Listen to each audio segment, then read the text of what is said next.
در رسم رخت دیده به گرداب کشیدم. گرداب بلا برد مرا، تاب بریدم. در معرفت درگه بالای کشیده، من گریه کنان دیده به خوناب کشیدم.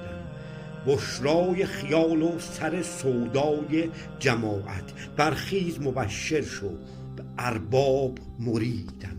تا طاق دو ابروی تو شد رهن عبادت، با ذکر و دعا گوشه محراب خزیدم.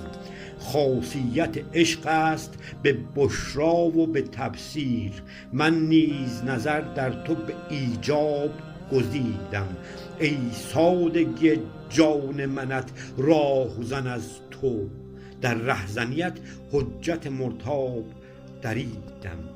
تا دیده شود دیده ز گم گشته به دیده، از روز ازل در پی مهتاب دویدم. ای پنجه خورشید به چشم و دل طالب، من شعر تو در تن تن اواب شنیدم.